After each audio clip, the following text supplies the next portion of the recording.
कल मुख्यमंत्री मेरठ में आ रहे हैं। विपक्ष का एक ऐसा नेता जो ज़माने से ज़मीन पर लड़कर लोगों की बातें रखता है, डॉक्टर के ख़िलाफ़ यानी कि मेडिकल व्यवस्था के ख़िलाफ़ हो या फिर शिक्षा के ख़िलाफ़, शिक्षा नहीं, शिक्षा का जो उत्पीड़न कर रहे हैं लोग उसके ख़िलाफ़ वो ज़मीन पर बैठा रहता, अनशन आमरण भी करता है। अब उनके सामने बाकायदा आपने सुना सरदाना के जो विधायक हैं अतुल प्रधान जी, तमाम समस्याओं का पिटारा रखा। उसकी खबर तो मुख्यमंत्री तक हम पहुंचा ही देंगे, लेकिन उपचुनाव भी यहाँ है और उपचुनाव को लेकर के विधायक जी से हमारे 2-3 सवाल हैं। विधायक जी आपका स्वागत है 4 PM में। यहाँ उपचुनाव चल रहा है। अब मीरापुर सीट, उस सीट को अगर मैं यूँ कहूँ कि आपके समाज के लोग बहुत ज़्यादा रहते हैं वहाँ, और आप अगर वहाँ ज़मीन पर खड़े हो गए तो वो सीट निकल जाएगी। मेरी पूरी बात सुन लीजिए। और अखिलेश यादव जी ने जो एक मुहिम चलाई है PDA को लेकर के, उसको तक़वियत यानी कि उसको ताकत मिल जाएगी। क्या आप ऐसे ही खड़े होंगे कि वो सीट निकल जाए? देखिए, समाजवादी पार्टी वैचारिक पार्टी है और इतिहास इसका पूरा आप देखेंगे तो क्रांतिकारी है, संघर्ष का इतिहास है समाजवादी पार्टी का। समाजवादी लोग हमेशा संघर्ष से अपनी चीज़ पाते रहे। माननीय अखिलेश यादव जी ने जो 2024 में किया, PDA को स्थापित किया और अगड़ों को भी जोड़ा, जो बेचारे परेशान थे, दिक्कत के थे, उनको भी जोड़ा और जोड़कर एक इस तरह का गठजोड़ कायम किया जिसमें भाजपा उत्तर प्रदेश में चारों खाने चित पाई। आने वाले समय पर आप देखिएगा कि जहां माननीय अखिलेश यादव जी ने मीरापुर से बहुत अच्छा टिकट दिया है, कादिर राणा जी की वहाँ पहचान है, हर जाति वर्ग के लोग उनको वोट कर रहे हैं। और आप अगर मौके पर वहाँ पर पता करेंगे तो ऐसी स्थिति में मुझे लगता है कि 9 की 9 सीटों पर समाजवादी पार्टी भारतीय जनता पार्टी पर भारी पड़ेगी। एक आध सीट ऐसी हो सकती है जहाँ वैचारिक रूप से, जहाँ जो परंपरागत तरीके से सीट रही हो भाजपा की, उस पर भी, लेकिन सामने तो समाजवादी पार्टी है। जनता ये समझ चुकी कि उत्तर प्रदेश में अगर भारतीय जनता पार्टी को कोई रोक सकता है तो समाजवादी पार्टी रोक सकती है, और उसी चीज़ पर हम लोग लगातार लड़ रहे हैं। लेकिन भारतीय जनता पार्टी के लोग ऐसे चालाकी से काम करते हैं जिसमें जातीय धार्मिक झगड़े ज़्यादा निकल कर सामने आए। हिंदू मुसलमान की बात करना, कहीं पर पाकिस्तान बांग्लादेश की बात कर देना।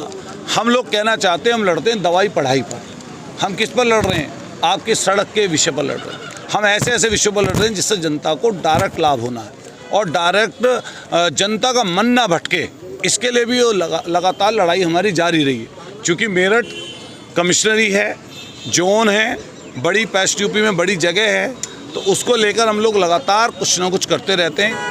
आपने मीरापुर का जिक्र किया तो निश्चित रूप से समाजवादी पार्टी वहाँ पर चुनाव जीतेगी। एक सीट गाजियाबाद भी है प्रधान जी। PDA के अंतर्गत अखिलेश यादव ने 2024 में जो लोकसभा का चुनाव लड़ा, उसके अंदर एक ऐसा काम कर दिखाया कि फैज़ाबाद यानी कि अयोध्या, जिनके ऊपर हिंदुत्व की धुरी पूरी घुमाने की कोशिश कर रही थी सत्ता सरकार, वहाँ पर एक दलित को लड़ा करके सांसद बना दिया। अब आपने गाज़ियाबाद की जो सदर सीट है वहाँ से भी आप एक दलित को लेकर आए हैं, और दलित जो है, जो बहुजन समाज पार्टी का वोट माना जाता था, 24% वोट तो मिला है आपके इंडिया गठबंधन को और 25 मिला है भाजपा को। ये वाला जो काम है, जो दलितों को मिलाकर, OBC को मिलाकर और मुस्लिमों को मिलाकर जो काम कर रहे हैं, आपको लगता है उपचुनाव में ये बहुत ज़्यादा कारगर सिद्ध होगा और बहुजन समाज पार्टी का वो कोर वोट जो उनको मिला करता था वो और भी ज़्यादा डाइवर्ट हो जाएगा अखिलेश यादव? अगर संविधान को जिंदा रखना है, अगर लोकतंत्र को बचाना है, तो इसका एक ही चारा है कि समाजवादी पार्टी के साथ सब लोग इकट्ठा हों।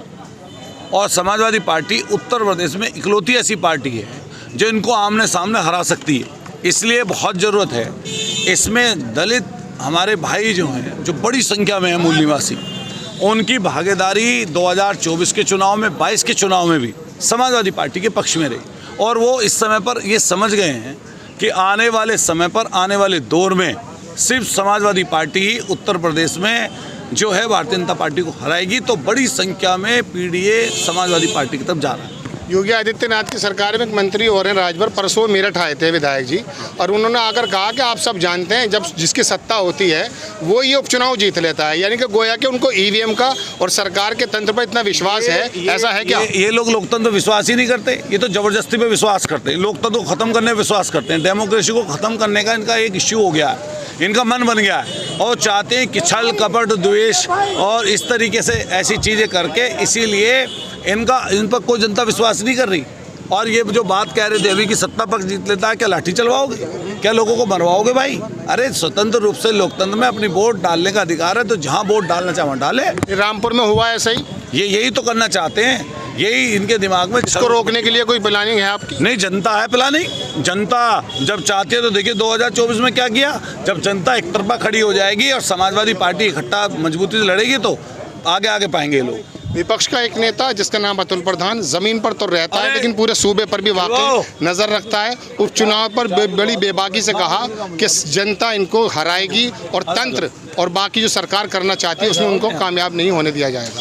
कैमरामैन रियासत अली के साथ 4PM के लिए मैं राशिद ज़हीर।